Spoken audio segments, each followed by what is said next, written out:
નમસ્કાર દર્શક મિત્રો, સ્વાગત છે તમારું ગ્રુપ નાઉ ન્યૂઝમાં અને વેલોસિટી ન્યૂઝ સાથે હું છું આપની હિરલ।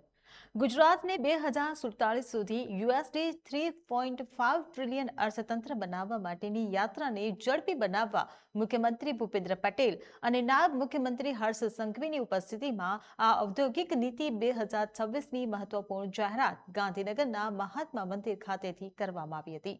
મુખ્યમંત્રી ભૂપેન્દ્ર પટેલે આ નવી ઔદ્યોગિક નીતિને વિકસિત ગુજરાતથી વિકસિત ભારત 2047ના સંકલ્પને સાકાર કરનાર સર્વગ્રાહી વિકાસ દસ્તાવેજ ગણાવી હતી। મુખ્યમંત્રીએ ગ્રીન અને સસ્ટેનેબલ ઇન્ડસ્ટ્રીયલ ડેવલપમેન્ટને આ નીતિનું સૌથી મહત્વપૂર્ણ પાસું ગણાવ્યું હતું। તેમણે ગુજરાત ઔદ્યોગિક નીતિ 2026માં green industrial park, waste water recycling, zero liquid discharge, cleaner production technology અને સર્ક્યુલર ઇકોનોમીને પ્રોત્સાહન આપ્યું છે તેની વિગતો પણ આપી હતી।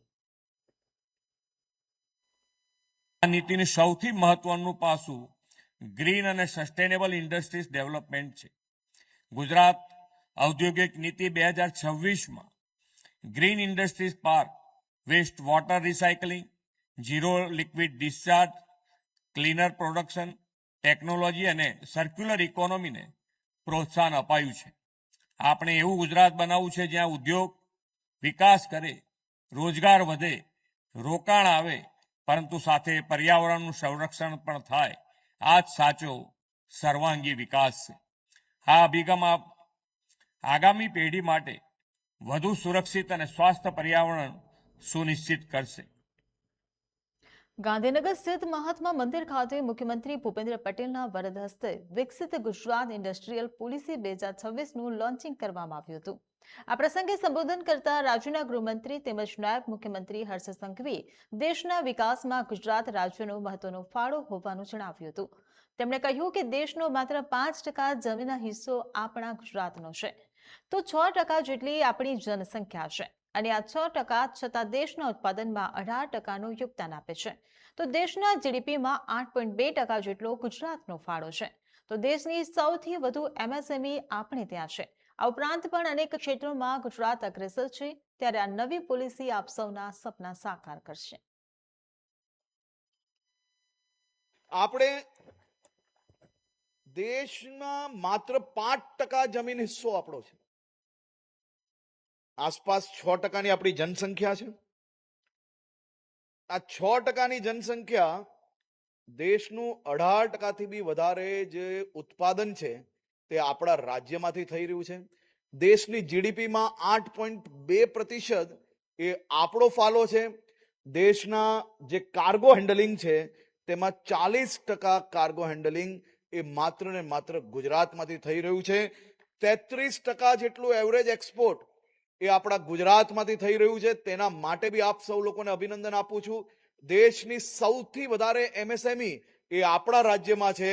તમારા સૌ થકી આજે આ એમએસએમઈ ના નંબર્સ હજી બી ઝડપથી વધુ આગળ વધે તે માટે રાજ્ય સરકાર આજે આ નવી પોલિસી એ આપ સૌના સહયોગમાં લાવી છે, આપ સૌના સપનાઓ સાકાર કરવા માટે લાવી છે।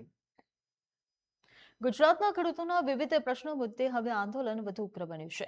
ખેડૂત આગેવાન લાલજી દેસાઈએ સરકારને સીધી ચેતવણી આપતા મોટું એલાન કર્યું છે। ખેડૂતોએ સરકારને પોતાની માંગણીઓ સંતોષવા માટે 15 દિવસનું અલ્ટિમેટમ આપ્યું છે। આ સમયગાળામાં જો ખેડૂતોના પ્રશ્નોનું નિરાકરણ નહીં આવે તો આંદોલન વધુ તેજ કરવામાં આવશે। લાલજી દેસાઈએ સ્ટેજ પરથી જાહેરાત કરી છે કે જો 15 દિવસમાં માંગણીઓ નહીં સંતોષાય તો 30 જૂન મંગળવારના રોજ રાજ્યભરમાં ચક્કાજામ કરવામાં આવશે। આ દિવસે ખેડૂતો રસ્તા પર ઉતરીને વિરોધ પ્રદર્શિત કરશે, પક્ષપાત મુક્ત લડત આપશે। આ આંદોલન સંપૂર્ણપણે ખેડૂતોના હિત માટે છે। સ્પષ્ટ સૂચના આપવામાં આવી છે કે આ લડતમાં કોઈ પણ રાજકીય પક્ષનો ખેસ પહેરીને આવવું નહીં, માત્ર ખેડૂતોના અધિકારો માટે આ લડત લડવામાં આવશે। લાલજી દેસાઈએ હુંકાર કર્યો છે કે સરકાર ભલે ગમે તેટલી બહેરી કે આંધળી હોય, આંદોલન દ્વારા તેમની આંખ ખોલવામાં આવશે। તેમણે સ્પષ્ટ કર્યું છે કે ધરપકડ થાય કે ગમે તે પરિણામ આવે, ખેડૂતો પીછેહટ નથી કરવાના। 26 જૂને મહોરમ હોવાથી ખેડૂતોએ સંવેદનશીલતા દાખવીને 30 જૂનની તારીખ નક્કી કરી છે, જેથી કોઈ ધાર્મિક લાગણી દુભાય નહીં। લાલજી દેસાઈએ સરકારને આડે હાથ લેતા કહ્યું છે કે અમે અલ્ટિમેટમ આપી દીધું છે, હવે સરકાર ચેતી જાય અને ખેડૂતોના હિતમાં નિર્ણય લે। 30 જૂનનો ચક્કાજામ સરકાર માટે મોટો પડકાર બની રહેશે। ખેડૂતોએ સોશિયલ મીડિયાના માધ્યમથી પણ સરકારને આ સંદેશ પહોંચાડવાનું શરૂ કરી દીધું છે। હવે જોવાનું એ રહેશે કે સરકાર આ 11 દિવસના અલ્ટિમેટમ બાદ શું વલણ અપનાવે છે. પાલાંબલિયા ગુજરાતમાં ખેડૂતોના પ્રશ્નો માટે લડતા ખેડૂત નેતા છે. ખેડૂત સભાને સંબોધન કરતી વખતે એક ભાવુક ક્ષણમાં તેઓ રડી પડ્યા હતા. તેમણે સભાને સંબોધતા કહ્યું કે અત્યાર સુધી હું હિંમત નહોતો હાર્યો, પણ આજે હિંમત હારી ગયો. હું દુઃખી છું કારણ કે મારે આ બધું કરવાનું કોના માટે? પરિવારની ચિંતા કર્યા વિના 10 દિવસથી હું આંદોલનને સફળ બનાવી ખેડૂતોને ન્યાય માટે લડી રહ્યો છું. કાયદાનું માર્ગદર્શન આપ્યા બાદ પણ તેમના પર ગુનાહ કરવાનો આક્ષેપ થતા તેઓ ભાવુક થયા હતા. લડવાનું કોના માટે? મારી 7 વર્ષની એક દીકરી, 12 વર્ષની એક દીકરી, એ દીકરીઓને બાપની જરૂર નહીં હોય. એ દીકરીઓને બાપની જરૂર નહીં હોય. હું 10 દિવસથી મારી દીકરીઓને મૂકી અને જેના માટે લડું, અને ઈ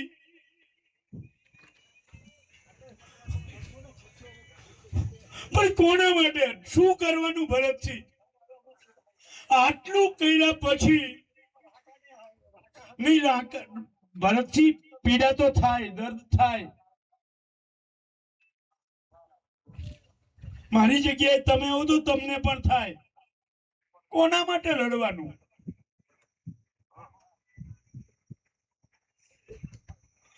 આવડું મોટું બધાઈને રાજપીપળા ખાતે આંબેડકર હોલમાં વડાપ્રધાનના સુશાસનના 12 વર્ષ પૂર્ણ થવાના અવસરે પ્રબુદ્ધ નાગરિકોના સન્માન કાર્યક્રમનું આયોજન કરવામાં આવ્યું હતું. કાર્યક્રમમાં રાજ્યના પ્રભારી મંત્રી ઈશ્વરસિંહ પટેલ તેમજ પૂર્વ વનમંત્રી ગણપત વસાવા સહિતના આગેવાનો ઉપસ્થિત રહ્યા હતા. કાર્યક્રમ દરમિયાન નાંદોદના ધારાસભ્ય ડોક્ટર દર્શનાબેન દેશમુખ નારાજ થઈ કાર્યક્રમમાંથી વોકઆઉટ કરી નીકળી ગયા હતા. ધારાસભ્યએ આક્ષેપ કર્યો હતો કે કાર્યક્રમમાં તેમના પદના પ્રોટોકોલનું પાલન કરવામાં આવ્યું નથી તેમજ યોગ્ય સ્વાગત પણ કરવામાં આવ્યું નથી, જેના કારણે તેમનું અપમાન થયું હોવાનું તેમણે જણાવ્યું હતું. નારાજગી વ્યક્ત કરતા ડોક્ટર દર્શનાબેન દેશમુખ રાજપીપળાના ગાંધી ચોક વિસ્તારમાં ધરણા પર બેસી ગયા હતા. તેમણે સંગઠન અને ધારાસભ્ય પદ પરથી રાજીનામું આપવાની પણ ચીમકી ઉચ્ચારી હતી. ધારાસભ્યએ વધુમાં આક્ષેપ કર્યો હતો કે છેલ્લા 2 વર્ષથી જિલ્લા ભાજપ પ્રમુખ દ્વારા તેમની સતત અવગણના કરવામાં આવી રહી છે. તેમણે જણાવ્યું હતું કે પક્ષમાં મનગમતા લોકોને ટિકિટ આપવાની અને મનમાની કરવાની વૃત્તિને કારણે ચૂંટણીમાં પરાજયનો સામનો કરવો પડે. આ સમગ્ર ઘટનાએ જિલ્લા ભાજપના આંતરિક મતભેદોને ફરી ચર્ચાના કેન્દ્રમાં લાવી દીધા છે.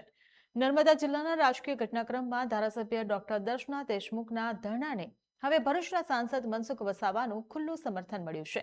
સાંસદ મનસુખ વસાવાએ જણાવ્યું હતું કે આ માત્ર ધારાસભ્યનું અપમાન નથી, પરંતુ સમગ્ર આદિવાસી સમાજનું અપમાન છે. તેમણે વધુમાં કહ્યું કે આવા સંજોગોમાં જિલ્લા ભાજપ પ્રમુખ નીલ રાવનું રાજીનામું લઈ લેવું જોઈએ. ચૂંટણી દરમિયાન જિલ્લા ભાજપ પ્રમુખ નીલ રાવે તેમના પર હાથ ઉઠાવ્યો હોવાના પ્રશ્નના જવાબમાં સાંસદ મનસુખ વસાવાએ આકરા શબ્દોમાં પ્રતિક્રિયા આપી હતી, જે બાદ નર્મદા જિલ્લાના રાજકીય માહોલમાં ગરમાવો જોવા મળી રહ્યો છે. આ કાર્યક્રમમાં જ્યારે કાર્યક્રમમાં સ્વાગત વિધિ ચાલી રહી હતી, ત્યારબાદ સ્વાગત વિધિ પૂર્ણ થયા બાદ એનાઉન્સર દ્વારા એનાઉન્સ કરવામાં આવ્યું કે માન્ય ભરૂચના એમપી સાહેબ શ્રી સંબોધન કરશે. ત્યારે માન્ય એમપી સાહેબે કહ્યું કે ભાઈ અહીંયાના ધારાસભ્ય છે તો એમણે પણ બોલવું જોઈએ આજના પ્રબુદ્ધ નાગરિક સંમેલનમાં. ત્યારે મારે ખાલી એટલું જ કહેવાનું આવ્યું કે ભાઈ સાહેબ, પ્રોટોકોલમાં જે કંઈક નક્કી થયું હશે એ પ્રમાણે કાર્યક્રમ ચાલી રહ્યો છે, એ કાર્યક્રમ ચાલે છે. અને ત્યારબાદ નર્મદા જિલ્લાના એસટી મોરચાના અધ્યક્ષ શ્રી રાજુભાઈ વસાવા દ્વારા એવું કહેવામાં આવ્યું કે દરનું સ્વાગત કરવા માટે અહીંયા કોઈ સ્વાગતની ફૂલ કે કોઈ વ્યવસ્થા બી કરવામાં ન આવી હતી. અને એ પોતે એક આદિવાસી તરીકે અને આદિવાસી મહિલા છે ધારાસભ્ય, એમ કરીને એમણે એ વ્યવસ્થા ઊભી કરી હતી. જાહેરમાં એમણે આ વાત કરી અને પ્રોટોકોલ પ્રમાણે ધારાસભ્યએ આ પ્રબુદ્ધ નાગરિક સંમેલનમાં બોલવાનું નથી એવી સૂચના જિલ્લા પ્રમુખની હોવાથી મારું નામ પણ કહેવામાં નહીં આવ્યું.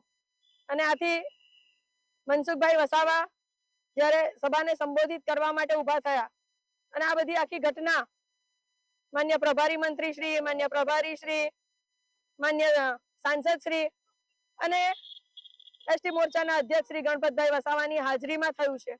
આજે દેશના પ્રધાનમંત્રી નરેન્દ્રભાઈ મોદી સાહેબના સફળતાપૂર્વકના 12 વર્ષ પૂર્ણ થયા. એના ભાગરૂપે આખા દેશ અને ગુજરાતની અંદર જે કાર્યક્રમો ચાલે છે એ રીતના આજે નર્મદા જિલ્લામાં પણ પ્રભારી મંત્રી શ્રી અને ગુજરાત પ્રદેશ આદિવાસી મોરચાના અધ્યક્ષ ગણપતભાઈ વસાવાના અધ્યક્ષ સ્થાને ઈશ્વરસિંહભાઈ પટેલની ઉપસ્થિતિમાં વૃક્ષારોપણનો કાર્યક્રમ રાખવામાં આવ્યો અને બીજા અન્ય કાર્યક્રમો રાખ્યા. એની સાથે સાથે હમણાં આંબેડકર હોલની અંદર બૌદ્ધિક નાગરિક સંમેલન જિલ્લાનું રાખવામાં આવ્યું હતું. આ જિલ્લા બૌદ્ધિક નાગરિક સંમેલનમાં જિલ્લાના બધા જ અગ્રગણ્ય મહાનુભાવો હતા, અલગ અલગ ક્ષેત્રના લોકો હતા.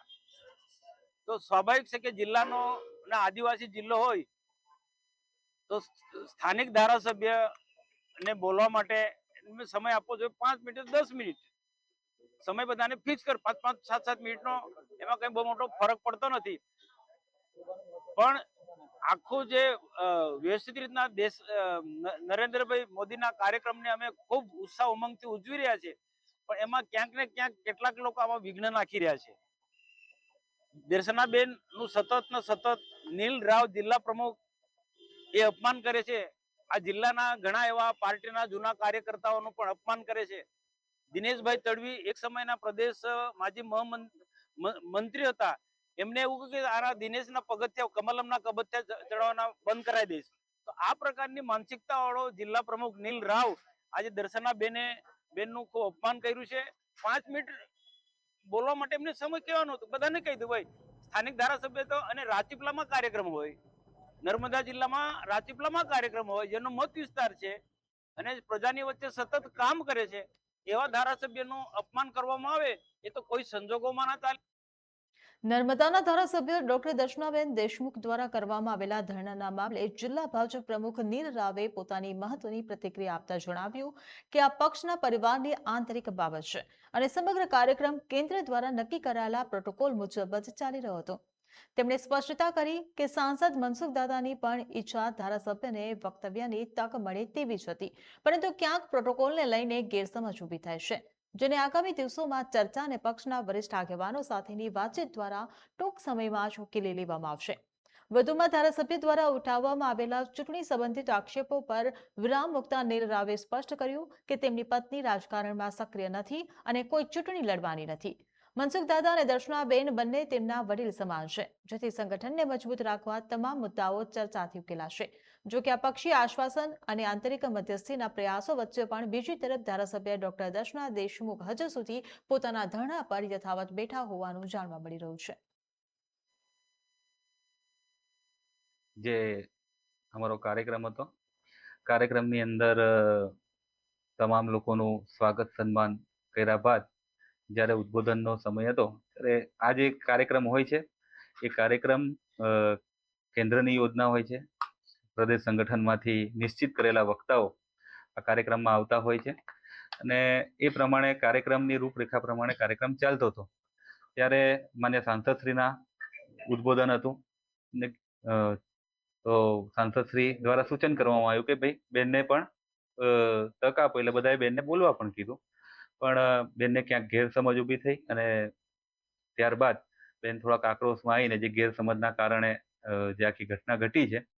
પણ ભારતીય જનતા પાર્ટી એક પરિવાર છે અને માન્ય મનસુખભાઈ વસાવા સાહેબ હોય કે માન્ય દર્શનાબેન દેશમુખ હોય, એ પાર્ટીના વડીલ છે, વરિષ્ઠ છે, ધારાસભ્યશ્રી છે, સાંસદ સભ્યશ્રી છે અને હજુ ઘણું બધું માર્ગદર્શન અમારે એમની પાસેથી લેવાનું છે. એટલે જે કંઈક આક્ષેપો થયા છે, જે કંઈક ગેરસમજ ઊભી થઈ છે, એ ટૂંક સમયમાં બધું શાંતિપૂર્ણ રીતના પૂર્ણ થશે અને બધા ફરી વખત સાથે ભેગા મળીને ભારતીય જનતા પાર્ટીને મજબૂતાઈથી ઊભી કરશે. અને બેનનું સ્વાગત પણ થયું, બેનનું સન્માન બી થયું, બેનના શાબ્દિક પ્રવચનની અંદર પણ બેનનો ઉલ્લેખ થયો. પણ કીધું એમ કે ભાઈ કેન્દ્ર લેવલની યોજનાથી વક્તા ને બધું નક્કી થઈને આવતું હોય અને 3 વક્તાઓ આજે ઓલમોસ્ટ કાર્યક્રમની અંદર હતા, માન્ય ગણપતભાઈ વસાવા સાહેબ, માન્ય ઈશ્વરભાઈ પટેલ સાહેબ ને માન્ય મનસુખભાઈ વસાવા સાહેબ. તો એ ક્રમની અંદર જ્યારે બેનનો ઉદ્બોધનના સમયે મનસુખભાઈના સૂચનાથી બેનને કીધું, બેનને કીધું પણ ખરું કે આપ બોલી પણ શકો છો, પણ ક્યાંક ગેરસમજ ઊભી થઈ છે.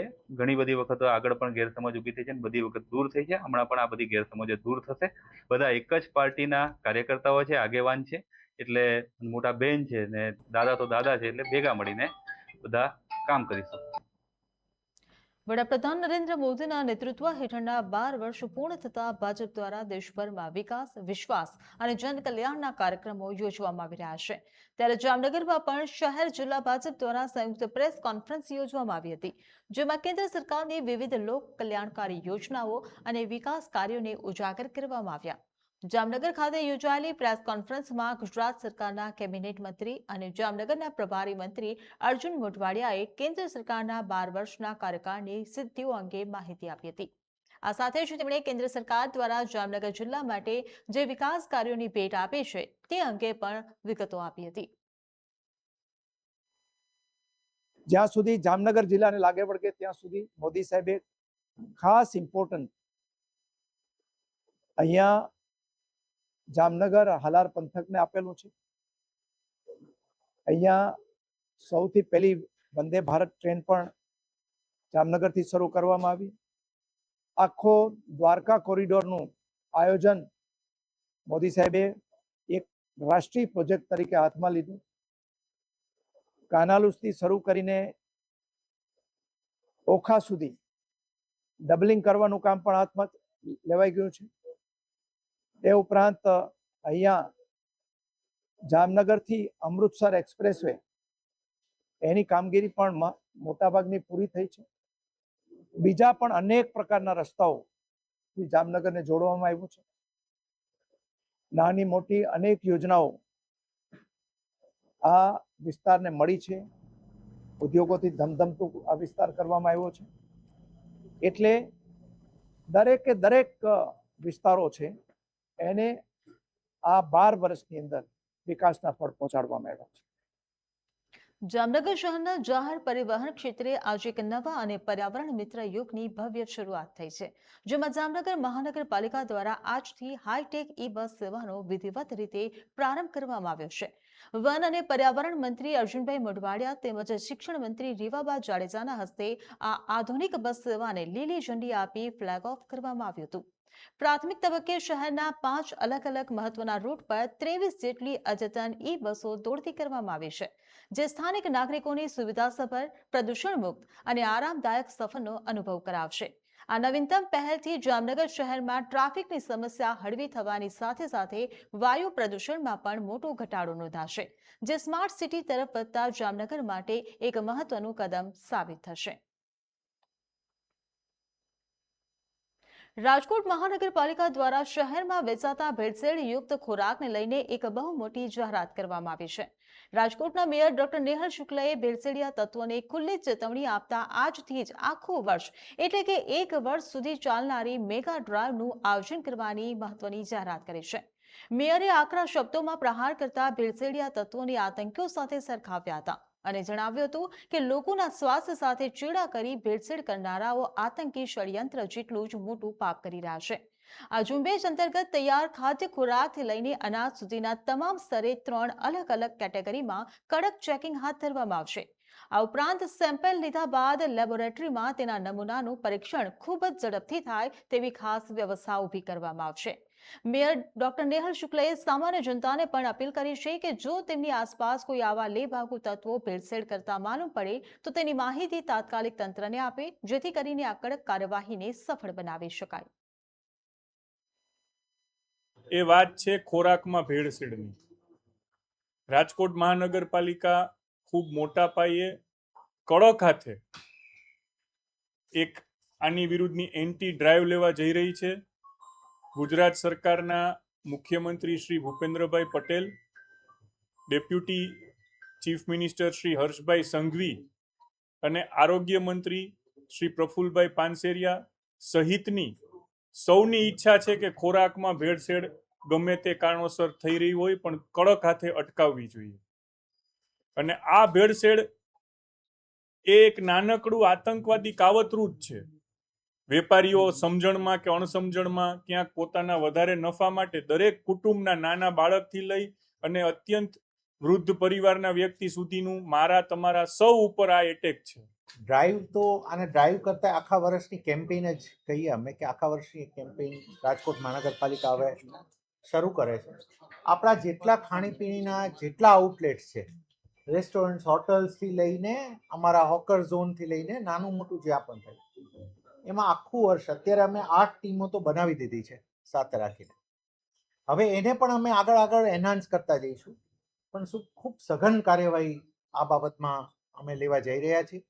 એની અંદરની અમને મળેલા તમામ દંડના પાવર્સથી લઈ અને આપ બધું જાણો જ છો, અમે ઘણા કેસીસમાં કરતા હોઈએ છીએ, દંડ પણ કરતા હોઈએ છીએ, સીલ પણ કરતા હોઈએ છીએ. આ પ્રકારના આકરા પગલાઓ પણ લેવાનું આયોજન છે. અમે ફરીથી અમે તમામને અપીલ કરીએ છીએ કે ફૂડની સેફટી એ માણસના બેઝિક વસ્તુ છે કે જે અમને એવું લાગે છે કે કોર્પોરેશન તરીકે અમારી પ્રાયોરિટીમાં આવવું જોઈએ. તો એને અમે આ પ્રાયોરિટીમાં લીધું છે, તો બધાનો આમાં અમે સહકારની અપેક્ષા રાખીએ છીએ. ફરીથી અમે કહીએ છીએ 1 વર્ષ આખું આ કેમ્પેઇન ચાલશે. અમારી હાલ પ્રાયોગિક ધોરણે અમે 8 ટીમ કરી છે, હજી અમે વધારીશું ટીમ, અને આની અંદર જેટલું વધારે ટેસ્ટિંગ ને બધું કરી શકાય એમાં પણ અમે જઈશું. બટ એડલ્ટ્રેશન જે ફૂડની અંદર જે ભેળસેળ કે છે એ કોઈ પણ વસ્તુઓને અમે ચલાવી નહીં લઈએ. નીટ પરીક્ષાને લઈને અમદાવાદ સાયબર ક્રાઇમ બ્રાન્ચે મોટો ખુલાસો કર્યો છે. ટેલિગ્રામ ચેનલો મારફતે નીટ પેપર લીકના ખોટા દાવા કરી વિદ્યાર્થીઓ પાસેથી લાખો રૂપિયાની છેતરપિંડી કરનાર ગેંગનો પર્દાફાશ કરવામાં આવ્યો છે. રાજસ્થાનના 2 અને બિહારના 1 આરોપીની ધરપકડ કરવામાં આવી છે. તપાસમાં સામે આવ્યું છે કે આરોપીઓએ આશરે 1000 જેટલા વિદ્યાર્થીઓ પાસેથી 1.5 કરોડ રૂપિયાથી વધુની રકમ પડાવી હતી. સાથે જ નીટ રિફંડ ફ્રોડ મામલે પણ મહત્વના ખુલાસા થયા છે. ગેમિંગ એપ્લિકેશન અને વિવિધ એકાઉન્ટ્સ મારફતે પૈસા એકત્રિત કરવામાં આવતા હતા. लीक नहीं हुआ है, सिर्फ एग्जाम का पेपर के बहाने ये लोग अलग अलग टेलीग्राम ग्रुप में ऐसे एडवर्टाइजमेंट देते थे, ऐसे प्रोजेक्शन करते थे कि इनके पास नीट का री नीट का जो एग्ज़ाम होने वाला है 21 जून को, उसका पेपर आ गया है और उसके चक्कर में ये लोग टेलीग्राम हो, इंस्टाग्राम हो, अलग अलग सोशल मीडिया के प्लेटफॉर्म्स पे जाहिरात करते थे और लोगों से एडवांस भी लेते थे, और जब वो लोग पैसा पे करते थे तो ये लोग वॉश आउट हो जाते. और ये इनका एक बड़ा गैंग है जो कि अलग अलग टेलीग्राम चैनल्स में ये लोग अपने आदमी को खुद को इन्वॉल्व करवाते थे, और जब ये देखते थे कि 300-400 प्रीमियम मेंबर्स ऐड हो गए हैं तो उन्हीं के मेंबर्स, जो गैंग के मेंबर, मैसेज ऐसा करते थे कि पिछली बार जो आपने पेपर दिया था वो 80% से ज़्यादा स्ट्राइक रेट हुआ, और इस बार भी हमें तीनों पेपर चाहिए, आप जितना पैसा को एडवांस देते हैं, और आपका धन्यवाद कि एडवांस लेने के बाद आपने वो पूरा पेपर हमें दिया, ताकि लोगों में ऐसा विश्वास आ जाता था कि भाई पब्लिक को पहले भी इन्होंने पेपर लीक किया हुआ है, उसको ध्यान में लेके वो लोग एडवांस पैसा देते थे, और जब ये पैसा पूरा ट्रांसफ़र हो जाता था तो वो वॉश आउट हो जाता था. जैसा कि मैंने आपको बताया, इस बार नीट के एग्ज़ाम पूरे सिक्योरिटी फीचर्स के साथ, पूरा सिक्योरिटी बंदोबस्त के साथ कंडक्ट किया जा रहा है, और एश्योरेंस सरकार की तरफ से ऐसी है कि कोई भी पेपर लीक नहीं होगा, ना ही इस बार पूरे जो सिक्योरिटी प्रिकॉशंस हैं वो ली जा रही हैं. છોટાઉદેપુર જિલ્લાની આશા વર્કર અને ફેસિલિટેટર બહેનોના છેલ્લા 3 મહિનાથી પગાર ન થતા જિલ્લા પંચાયત ખાતે સૂત્રોચ્ચાર સાથે જિલ્લા આરોગ્ય અધિકારીને રજૂઆત કરવામાં આવી છે. આશા ફેસિલિટેટર બહેનોના છેલ્લા 3 મહિનાથી બાકી પડેલા રેગ્યુલર પગાર, બાકી પડતો 50%નો વધારો તેમજ વિવિધ કરેલી કામગીરીનું ઇન્સેન્ટિવ ચૂકવવાનું બાકી હોય, જેના કારણે મોટી સંખ્યામાં બહેનોએ જિલ્લા પંચાયત ખાતે સૂત્રોચ્ચાર સાથે જિલ્લા આરોગ્ય અધિકારીને રજૂઆત કરી છે. અને જો પગાર ચૂકવવામાં નહીં આવે તો આગામી દિવસોમાં આંદોલન કરવાની ચીમકી પણ ઉચ્ચારવામાં આવી છે. 4 મહિનાથી સાહેબ પગાર નથી ચૂકવાયો. બીજું બધું તો તમે છોડો, તો કઈ બાજુનું આ મહિલા સશક્તિકરણ છે? અધિકારીઓ, પદાધિકારીઓના લાખો રૂપિયાના તોતિંગ પગાર સમયસર થઈ જાય, અને આ ગરીબ બહેનો રાત દિવસ આ 42 ડિગ્રી તાપમાનની અંદર તડકામાં સર્વેની કામગીરી કરે, જાતના કામ કરે, ટાર્ગેટ ઉપર ટાર્ગેટ એમની જોડે પૂરા કરાવડાવે, અને તમે મામૂલી ઇન્સેન્ટિવ નથી આપી શકતા. વેકેશન પૂરું થઈ ગયું છે, સ્કૂલો ખુલી ગઈ છે, નાના બચ્ચાઓની સ્કૂલ ફી ભરવાની, દફતર, કંપાસ, સ્કૂલ ડ્રેસ, બૂટ મોજા, શું ના જોઈએ આજે નાના બાળકને? જીદ કરે છે, બિચારી બહેનો સમજાઈ રહી છે કે બેટા પગાર થશે ત્યારે તમને પૈસા આપીશ. તો આ કઈ જાતનું સરકારનું આ બધું કામકાજ છે? એટલે જિલ્લા પંચાયતની આમાં એકદમ લાલ્યા વડે છે, બિલકુલ અમે નહીં ચલાવી લઈએ. અને આ મીડિયાના માધ્યમથી કહી રહ્યા છે કે તાત્કાલિક બહેનોનું જેટલું પણ બાકી પડતું મહેનતાણું છે, ટીબી, આભા કાર્ડ, પછી સીબેકની કામગીરી હોય, આયુષ્યમાનની કામગીરી, આ તમામનું મહેનતાણું 2-2, 4-4 વર્ષથી બાકી છે. મહિનાથી અમારો પગાર રોકાઈ રહેલો છે, એના માટે અમે રજૂઆત કરવા માટે આવ્યા છે. અને અત્યારે લેપ્રેસી સર્વે ચાલે છે. લેપ્રેસી સર્વે જ્યારે અમે લેપ્રેસી સર્વે કરીએ ને તરત અમને ઓનલાઈન પણ નાખવા માટે પ્રેશર આપે છે. અને નવી કામગીરી આવે એના માટે નવી કામગીરી હંગાત અમને ઇન્સેન્ટિવ પણ નક્કી કરીને આપે એ લોકો, એવી અમારી માંગ છે. અને આગળ અમારે કઈ પગારનું અઠવાડિયામાં કે 10 દિવસમાં ના થાય તો અમે આગળ જઈશું. આશા બહેનોનું ઇન્સેન્ટિવ જે આપવાની વાત આવે છે, એમાં 2 ભાગમાં અમે એ લોકોનું ઇન્સેન્ટિવ ચૂકવીએ છીએ. એક NRHM કે જે એ લોકોને કામગીરી આધારિત એ લોકોનું ઇન્સેન્ટિવ ચૂકવવામાં આવે છે, અને બીજું જે છે ફિક્સ અમાઉન્ટ જે આપણે રેગ્યુલર હેડ હેઠળ આપણે પેમેન્ટ કરવામાં આવે છે. એમાં NRHM નું જે બજેટને ધ્યાનમાં રાખીને આપણે છેલ્લા લગભગ ગુજરાત સરકારથી ગ્રાન્ટના અભાવે અમને એ ગ્રાન્ટ સુપ્રત કરવામાં ન આવેલી હતી, એટલે એ દરમિયાન એમનું ચૂકવણું હાલ પૂરતું બાકી હતું. પણ એ હમણાં ગ્રાન્ટ અમારી પાસે ઉપલબ્ધ થઈ હતી, અમે હાલમાં એની કાર્યવાહી ચાલુ કરી દીધી છે. અને જે તાલુકાનું જે કંઈ પેન્ડિંગ અમાઉન્ટ છે અમે તાત્કાલિક ધોરણે એને ચૂકવણું કરી દેવામાં આવશે.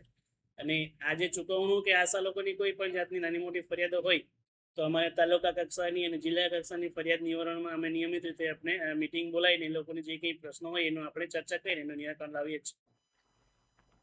ગાંધીનગરના મહત્વપૂર્ણ પ્રશાસનિક કેન્દ્ર સ્વર્ણિમ સંકુલ 1માં અચાનક આગની ઘટના સામે આવી હતી. સંકુલના બેઝમેન્ટ વિસ્તારમાં લાગેલી આગથી થોડા સમય માટે અફરાતફરીનો માહોલ સર્જાયો હતો. એસએના આઉટર યુનિટમાંથી ધુમાડા નીકળતા તાત્કાલિક ફાયર વિભાગને જાણ કરવામાં આવી હતી. ફાયર જવાનોએ ઝડપી કામગીરી હાથ ધરી પરિસ્થિતિને કાબૂમાં લીધી હતી. મહત્વનું છે કે સ્વર્ણિમ સંકુલ 1માં મુખ્યમંત્રી, નાયબ મુખ્યમંત્રી તેમજ કેબિનેટ મંત્રીઓના કાર્યાલયો સ્થિત છે. સદભાગ્ય ઘટનામાં કોઈ જાનહાનિ થઈ નથી. આગ લાગવાના કારણોની તપાસ હાલ શરૂ કરવામાં આવી છે.